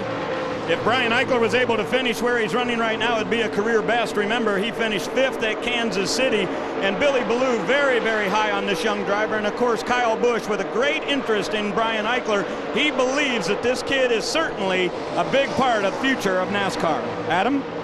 And he is making his 5th start today. Right behind him, Rick Crawford. Well, he's well over 300. This guy has been very impressive in the Truck Series over the years, and he appears to be gaining some momentum in 09. We talked a few moments ago about the fact he was in the top 5 last week at Texas. He's running good today, and he entered only 54 points out of the top 5 in the standings, Ray. Adam, a brand new truck today for Red Horse Racing, and the first time that Timothy Peters has been behind the wheel of this team. And of course, he's very, very happy with the way his truck is handling through the center. Just a little bit tight coming off of the corners. Adam? And an impressive day, as we have talked about, for J.R. Fitzpatrick in the Ford truck. He currently finds himself in the 7th position. He continues to say the truck too loose on exit, tight in the center, but he is managing quite well on his first trip to Michigan, Ray. Michigan's certainly one of the tracks that you would think Mike Skinner is going to run well at. In the last 5 times we've been here, Skinner has led a lap in all 5 of those races. A couple of top 10s the last time we came here. He finished 8th here at Michigan, currently in the top 10 again today. Adam? Taylor Malsom has been incredible in his rookie season. He is 10th in the race today. He entered 11th. in the point standings. And Malsom is one of the guys that was involved in an accident. You can see some of the repair damage on the right front. Despite the fact he's already been on pit road 6 times today, he has rallied into the top 10, currently riding in the 9th position. And right behind him, Terry Cook. Terry has been good today. Very similar schedule to what we have seen from some of the other guys as far as strategy is concerned, and that's not surprising. Terry has been at all 9 races here at Michigan, producing 6 top 10 finishes. Great job, Adam. Ray, thank you for getting us through the top 10. Take a look at this. The battle for second continues to heat up. Colin Brown and Matt Crafton haven't decided who's going to take it. Those guys were side by side the last time by. Phil, they had kept up with that little black speck up ahead for most of this fuel run, but Kyle Busch has driven away. As soon as he started to drive away, that's when Colin Brown started heating up Matt Crafton, trying to get under him. So the battle for second put 2 trucks side by side. That enabled Kyle Busch to pull out to almost a 2-second lead over Matt Crafton.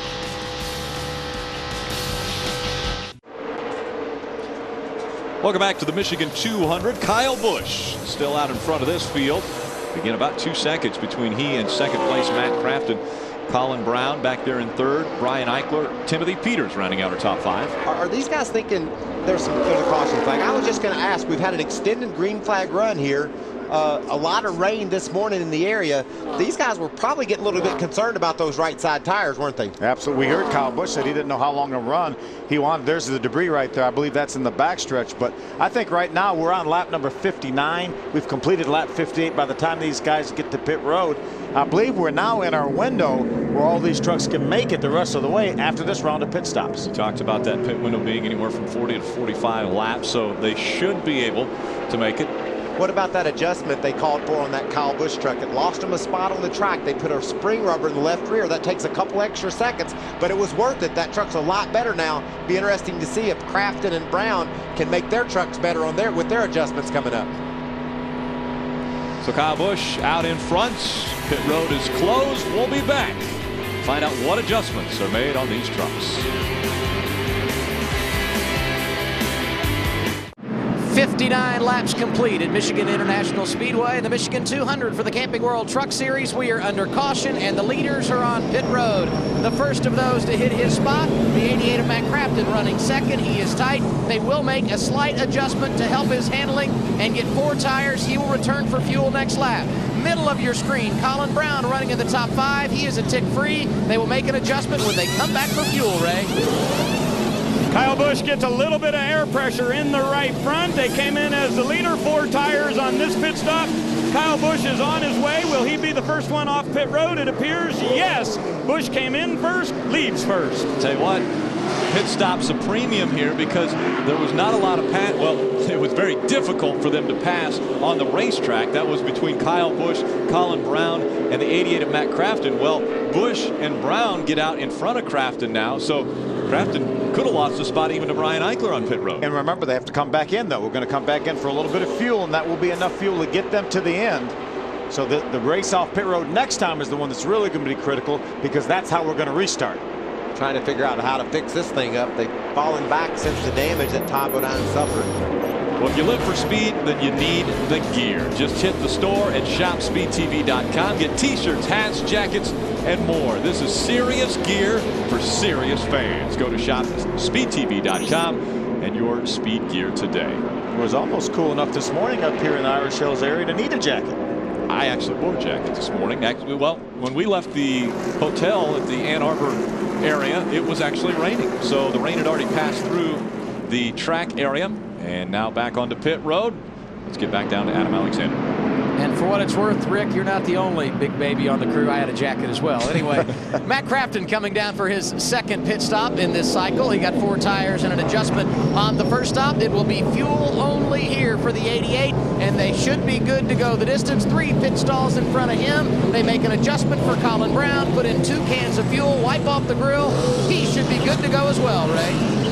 Fuel going in for Kyle Busch. They said it's going to take a little bit more than 1 can. There goes the second can in. Kyle will be leaving, but he is going to get beat off pit road by the 6 of Colin Brown. What a great job by Colin Brown's team. The first time they came to pit road, they got around Matt Crafton. The next time, they got around the leader.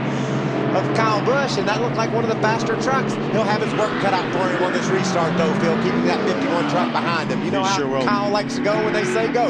Bad news for the 5 of Mike Skinner. Too fast entering the previous pit stop, so he will go to the tail on the longest line. So that's why they were in no hurry on pit road. They knew they were going to be penalized, so they looked that truck over where they made the repairs from that earlier incident. So the race off of pit road, won by Kyle Busch once again. Few positions may change out in front of the field. We'll see who continues to lead. Just back under green flag conditions, Kyle Busch in front of Colin Brown, and that actually is a pass. I had mentioned earlier that Kyle won the race. J.R. Fitzpatrick, around he goes. In front of the traffic. He slides into the wall. Let's see if everyone stays away as he tries to keep it pretty hard in the middle of the track. Sure enough, J.R. Fitzpatrick, a lot of damage to that race truck. Remember, new tires full of fuel. That's when these trucks are typically good. Yeah. Sorry, guys, man. That's when these trucks are going to be probably as free as they're going to be, Michael. Yeah. So the 5th caution of the day comes out, this time just after the restart, and it's J.R. Fitzpatrick. Let's take another look. Racing side by side with Terry Cook. Terry gets on the outside of JR. He goes to cut under Dennis Setzer, and it's just going to take the wind away from him a little bit. Phil made a bit of an abrupt move down to the inside of Setzer. Ty Bodine barely avoided Jared Fitzpatrick as he slid back up into the outside wall. Anytime you hit on that left side, it's just violent. Watch him try to cut underneath the red truck there, Dennis Setzer, and the thing just got away from him. Just about had it saved, and then the right front caught and turned it back into the outside wall. You know, from up here in the booth, you can always be the armchair quarterback, but you'd think, boy, if he would have just kept it locked down to the left, he had all that concrete, he could have slid. In front of you. Catch to the outside, go low, keep digging. Nice job by Mike Swain, Mike Skinner's spotter. So 5 cautions early on in this one. We're past the halfway point. We've completed 64 laps. We'll be back for more green flag racing from Michigan. Coverage of the NASCAR Camping World Truck Series on Speed is brought to you by Advance Auto Parts. Keep the wheels turning. By Herculiner. Herculiner truck bed liners, where tough comes easy. And by Just for Men. Stay in the game with Just for Men hair color. Aerial coverage provided by Goodyear, the official tire of NASCAR. New Fuel Max tires help you have a winning fuel strategy. Another guy that's really working hard to stay in this game is Ron Hornaday. We saw that truck have a flat tire earlier. He didn't have the speed. He got in a crash. Gray, what are they doing now? Well, they're continuing to work on this thing. Hornaday says that he doesn't really like the way it handles through the center of the corner. They're working on the front of the nose there, trying to get it a little more aerodynamic. Saw Danny Stockman going over the wall there, taking a look at that truck. Also, during this caution, we saw the 30 truck of Todd Bodine come down pit road, as well as Mike Skinner. There's Todd back. Todd one more time on pit road, that Copart.com Toyota Tundra. You know, Hornaday had top 10 finishes in the first 6 races, and then he's had a couple finishes outside the top 15. Still hanging in here, though. As Michael said, he's continued to work on it, and Ray trying to get this truck better, because right now we only have about 16 trucks on the lead lap. So if they can make those trucks a little bit better, that means Hornaday and Todd Bodine, a top 10 finish is certainly not out of the question. It also certainly helped, preserve some points on a tough day. That team, Hornaday's team specifically, yesterday a flat tire, a spin, and today it hasn't gotten any better. So if they can keep working and get a top 10 out of this, they're going to be pretty happy. Randy Kaiser pulls the pace truck back onto pit road. Todd Bodine is going to be way behind now. Just left pit road. He's going to be almost a half lap behind when we restart this race. Green flag back in the air. Kyle Busch, Colin Brown, then Brian Eichler and Matt Crafton. Rick Crawford's moved up into the top 5. He runs 5th. Timothy Peters is 6th. Taylor Malsom 7th. David Starr, Terry Cook, Dennis Setzer, your top 10. Check out Eichler trying to go underneath Colin Brown. We watched him go in and try to go underneath David Starr down in turn 3. That didn't work out so well. We'll see what happens when they get down here this time. He's down on the bottom.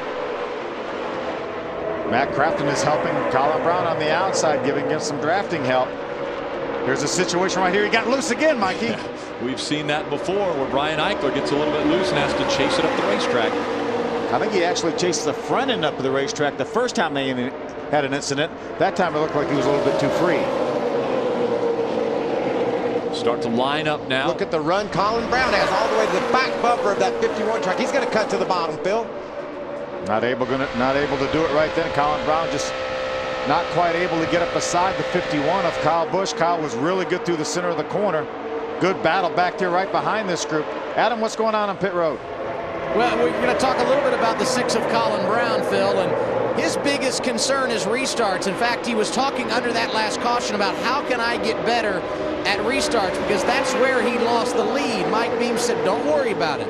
You just keep that nose clean, and if this thing goes green, we are going to be the truck to beat. And right now, he is right on the bumper of the leader, Kyle Busch, Ray. I'll give you an update on Todd Bodine real quick on lap 67. They came down, put fuel in that truck and also 4 tires. Now, Mike Hillman Jr. thinks a lot of these guys at the front of the field are going to be very tight on fuel. I was listening to Kyle Busch's radio, and his crew chief, Doug George, said they should be 2 laps to the good at this point. I don't think fuel is going to be an issue. Do you feel No, I really don't. We've had a couple caution laps. All these trucks were on pit road on lap number 61. Only left 39 laps with a few caution laps, which you obviously get better fuel mileage during the caution laps. Kyle Busch leading Colin Brown around this 2-mile super speedway, Michigan International Speedway, on the side of race 9.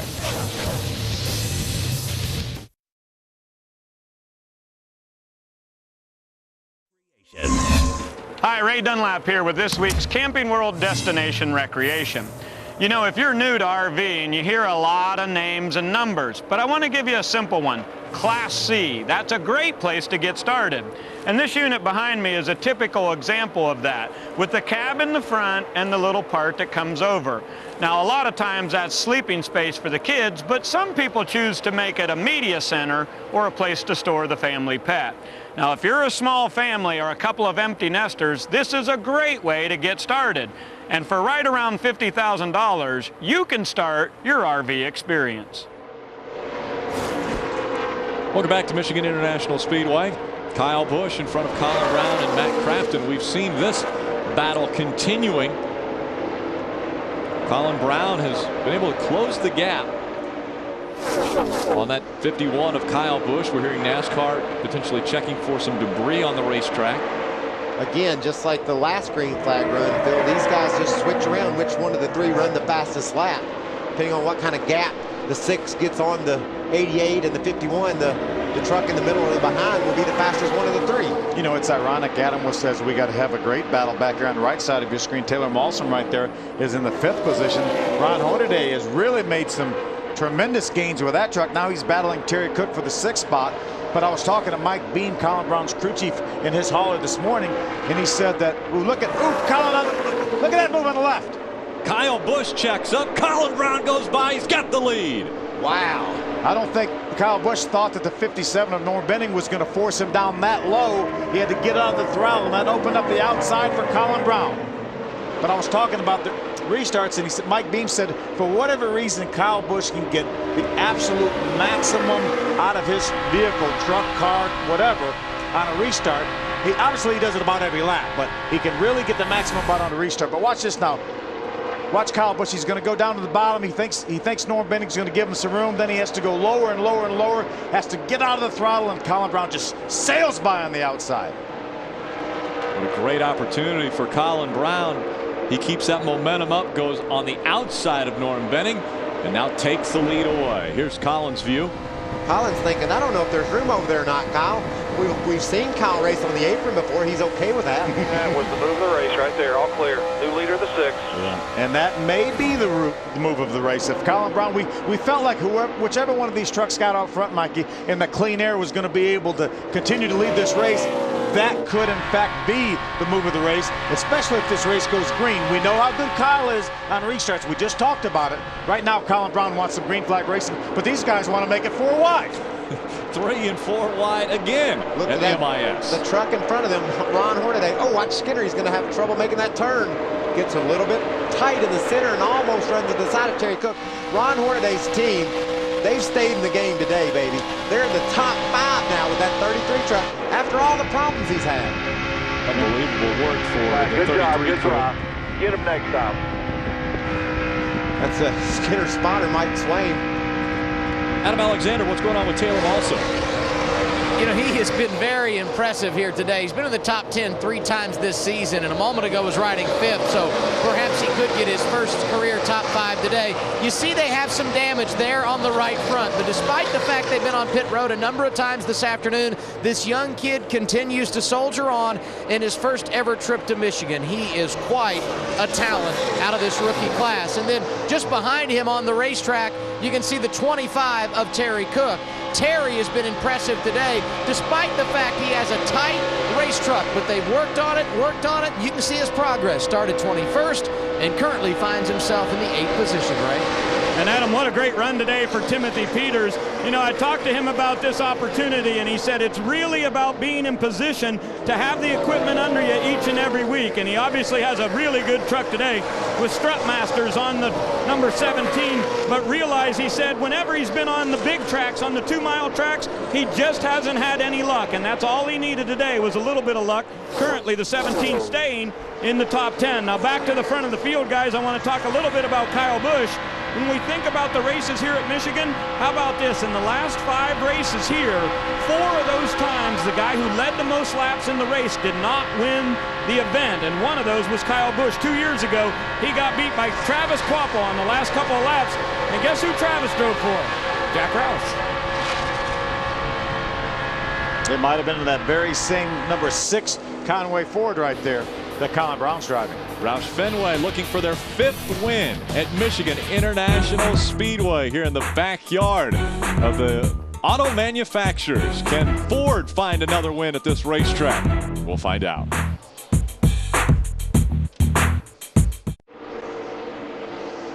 Scene Daily and SpeedTV.com have teamed up to form the most powerful online news in NASCAR. Visit SpeedTV.com now for in-depth analysis, breaking news, and more. Our aerial coverage provided by Goodyear, the official tire of NASCAR. New Fuel Max tires help you have a winning fuel strategy.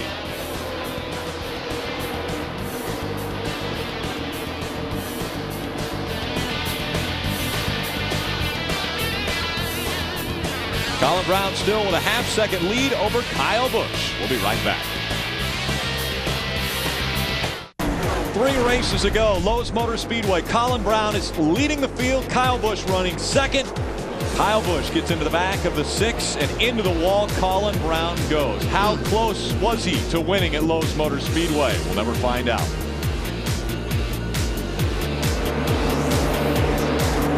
Same scenario today at Michigan International Speedway. Colin Brown in front of Kyle Busch. They're running 1 and 2, 10 laps of racing to go. Right now we have 0.8 of a second separating these two. Right now the last thing Colin Brown wants is a caution flag. He does not want to give Kyle Busch another shot at him on a restart. And all we're hearing out of Kyle Busch right now is, I see debris on the racetrack. There's debris on the racetrack. Tell NASCAR there's debris on the racetrack. There's a battle for 10th right there. That's actually 9th. Terry Cook 9th. Johnny Sauter 10th in the Fun Sand Chevrolet. And there's Dennis Setzer and Dave Malcolm from Chevrolet running in the 11th spot. We know that the 13 of Johnny Sauter's been in a pretty big crash. Yeah.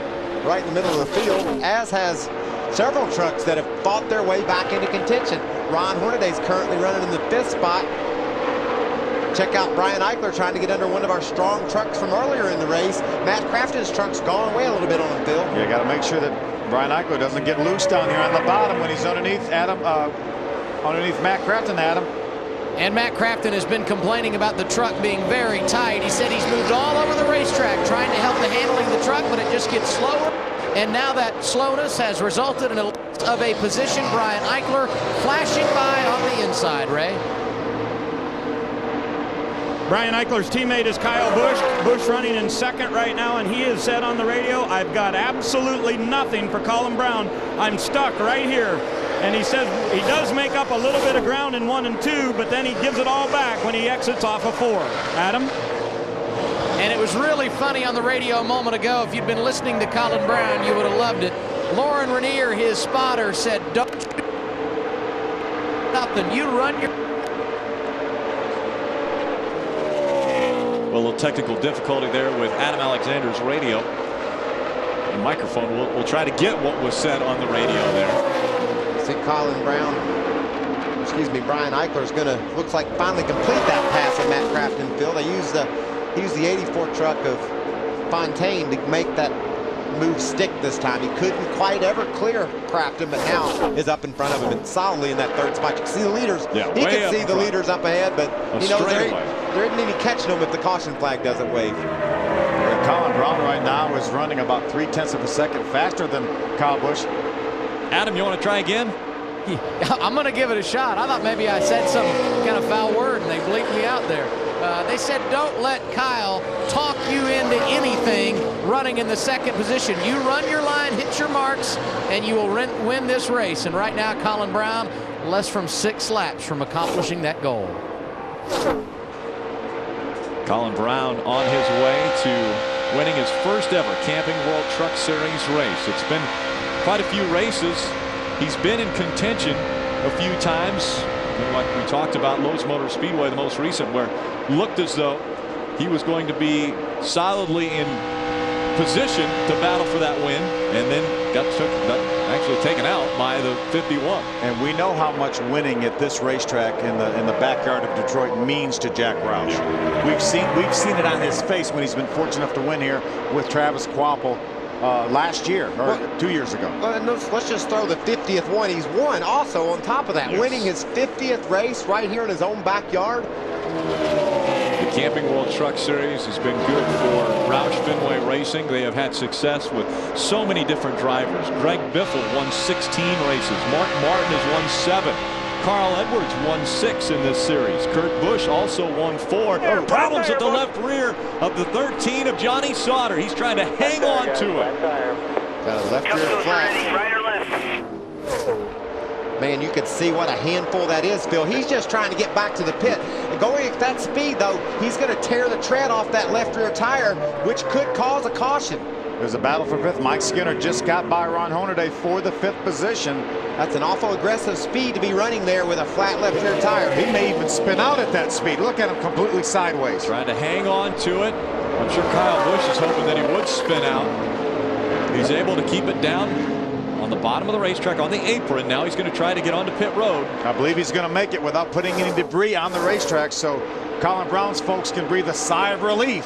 Here was a great battle for 5th. Mike Skinner in front of Ron Hornaday. Both these trucks with some pretty significant damage. A lot of damage. But still slugging it out here on the racetrack. It is a prize fight for those 2 veterans.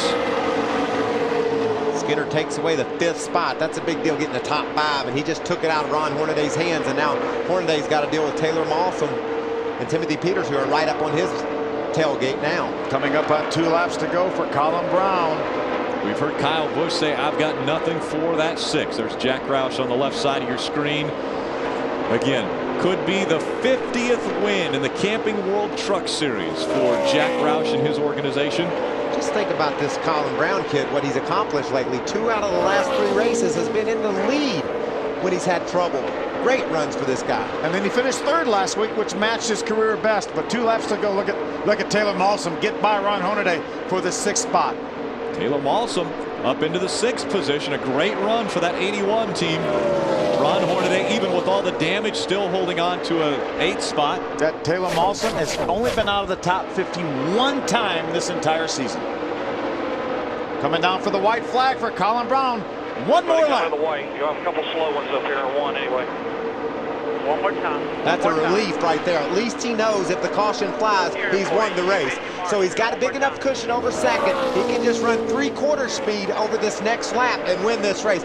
Getting the white flag was a big deal for that kid. We'd heard him talk earlier about his restarts. He didn't want to have to deal with that. And he's not going to have a restart. He's definitely changing history in the Camping World Truck Series at this racetrack. No one has ever started outside the top 10 or outside the top 11 and won this race. 12th, the starting position for Colin Brown. Can he bring it all the way home and all the way to victory lane? coming out of turn number 4, Brown, the you just won final you a lap. truck race, buddy. There you go, buddy. Good job. Awesome, man. Way to go. We said he could run that last lap 3/4 pace and still win the race. He was the fastest truck on the track by 3/10. He could taste that checker flag, couldn't he? And how about Mike Beam? I mean, Mike Beam has been around with Mark Martin. He was around with Travis Cuomo. He was around when all these guys were winning these races in the truck, and that calm voice came on and said, Colin Brown, you just won a truck race. He has so much confidence in Colin Brown. And conversely, Colin Brown knows that Mike Beam knows what to do. That's a great combination. There's Jack Roush. There's Hal, the team engineer. What a great job by these Roush Fenway guys. And again, we look at Jack. We know what it means to him to win here in Michigan. Huge accomplishment for Roush Fenway to get back into victory lane at this very racetrack. It's the 5th time a Roush Fenway driver has won at this race in 10 races. So 50% of the races run have been won by Jack Roush and his teams. Man, that's a relief off that kid's shoulders. We've seen him have the speed to win, and he finally gets it done. That's just a relief when you get that first win. I told you we win one. Colin Brown joins Johnny Benson as far as getting their first win at Michigan International Speedway. And with team owner is Adam Alexander. He no doubt knows what it's like to win, but he never takes it for granted. Jack, congratulations on number 50, and you're able to do it in your backyard. Yeah, it was it's great to do it here with Ford Motor Company in our backyard, you know, and an F-150. It was just awesome. You know, we've got a lot of folks here, a lot of Roush Industries people, a lot of our vendors, a lot of our customers are here, and it's just great to be in front of the home crowd. B-25 from the Yankee Air Force flew over to start the thing today, so this is my turf. Go celebrate. Thank you. Off to victory lane, Jack Roush will go. And Colin Brown will be making his first trip into victory lane in the Camping World Truck Series. We knew it was only a matter of time. Yeah, Mom and Dad are here with him to enjoy this first victory here in NASCAR for Colin Brown. Listen to some of these names in the top 10. You got Brown winning, Eichler's 3rd, Awesome 6th, Peters 8th. I just love the diversity we have up at the front. You got the old guys and you got the young guys, and either one of them can win on any Saturday. The emotions running very high in the Roush Fenway organization. And how about Jack Roush watching Colin Brown get his first win in the Camping World Truck Series. We'll be back and hear from him in victory lane next on Speed.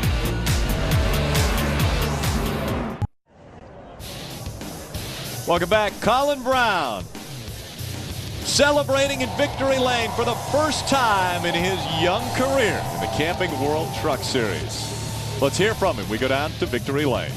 It is one of the best places to be, in victory lane with a first-time NASCAR winner. Colin Brown, welcome to the fraternity. You have won a race, and you did it right here where there is so much on the line for Roush Fenway Racing. Congratulations. Thank you. You know, these guys did an awesome job. This win was more about them and the hard work they put back at the shop to get this truck together. I mean, those guys worked their butts off getting this truck back together.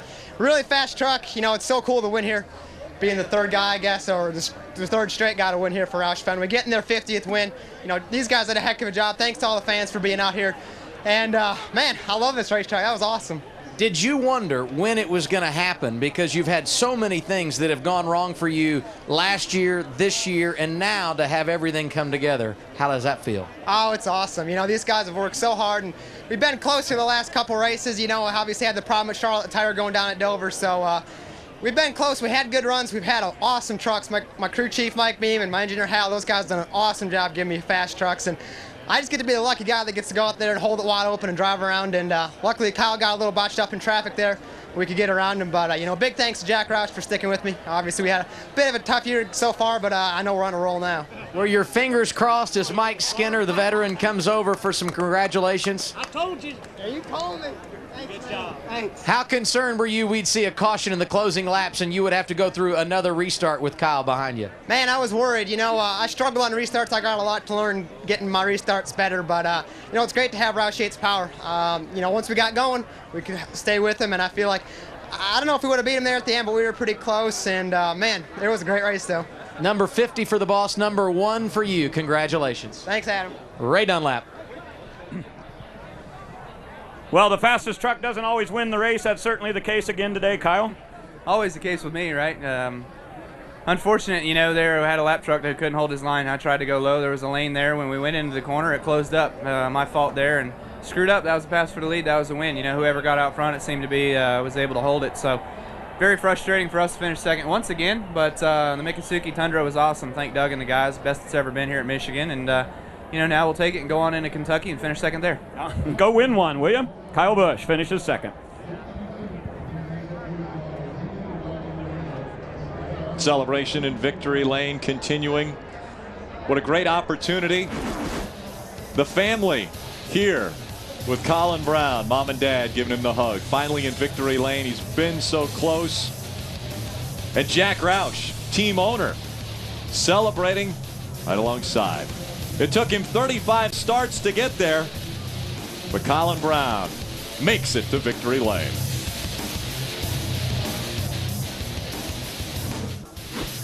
The NASCAR Camping World Truck Series on Speed is brought to you by Ford. The Ford F-150. It's not just a pickup truck, it's a Ford F-150. By Z-Max, performance you could feel. And by Just for Men. Stay in the game with Just for Men hair color. Victory lane celebration continues. It's the first time for young Colin Brown. He celebrates with crew chief right there to his left, Mike Beam. And now let's go to third place, Brian Eichler. He's with Ray Dunlap. And Rick, it's a career best finish for Brian Eichler. Congratulations. How good was your truck today? It's pretty good. We started off a little free in the Samsung Instinct Toyota, come down and tighten up a little bit, and just never get it, you know, tight enough to really run around here wide open. So, but we're all excited and a ton of momentum for next week. Okay, a couple of good days now. What are you doing next? I'll be back in the 51 next week at Milwaukee. Okay. Good luck to you. That is Brian Eichler, and of course, on Monday he's going to go test Kyle Busch's late model for him. Well, let's take a look at tonight's Stay in the Game with Just for Men hair color moment. And you've got to point the finger, I would say, at Ron Hornaday staying in the game. He's trouble started yesterday in practice. Has a flat tire, spins out here, has to fortunately make his way to pit road without any damage. And you know, the race started today, and he didn't have a fast truck. He was falling back through the field, eventually has a right front tire go flat here, gets to pit road, gets the tire changed, only to come back out on the track and be in the middle of a big wreck. A huge wreck. Here's right here, Chad McCumbee. They make contact. Hornaday gets run into from behind by Stacy Compton. Has to come to pit road for a tremendous amount of repairs, and he gets back on the racetrack and ends up finishing 7th, Rick. That is definitely staying in the game. Stay in the game with Just for Men hair color. Ray Dunlap is with Mike Skinner. Well, Mike, tell me about your day. It was fairly eventful out there. You know, Ray, you rarely ever hear me say I should have won, but our Tundra was awesome yesterday in practice, and it was awesome when that race started. I was just biding my time and trying to kind of stay away from the weapons and trying to be smart for once. But it wasn't meant to be. A truck got spun in front of us, and we hit him and tore our Tundra all up. But just want to thank Exide and Toyota and Brooklyn Products, a Brooklyn company up here, for jumping on the back of that truck and helping us out today. And tell me about the big picture here. You know, I mean, to come back and get a 5th place out of that day, you got to be pretty happy with. Well, you know, when you have when you have bad days and you can finish in the top 10 like we did at Texas, that's what it's made of. And you know, the 88 seems to be awfully good, and you know, Ron was tore up again, and we were tore up, and I had the most fun racing Ron Hornaday. As bad as both of our trucks were, we should have been racing for 19th and 20th instead of 5th and 6th, but we had a good time. Taylor Molson did a wonderful job in the 180 truck. All right, congratulations, a 5th place finish for Mike Skinner today here at Michigan. Well, let's take a look at today's Advance Auto Parts save of the race, and you've got to go back to this save by Mike Skinner. Oh, check this out. There's no way he can fit under him running 160 miles an hour. He can't turn to the left and get under that truck of David Starr. You had to go high. And he can't see him either because of the smoke. And when he comes out the other end, he says, man, that wasn't so bad. He sees blue sky. There's his onboard right here, right dead in front of all the smoke. And then when it clears, got a clean racetrack.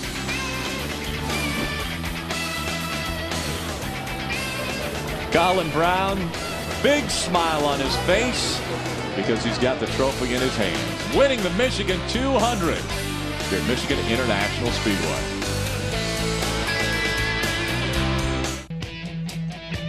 Want to take a look at our unofficial results from today's race. It was Colin Brown out front. There's your point standings.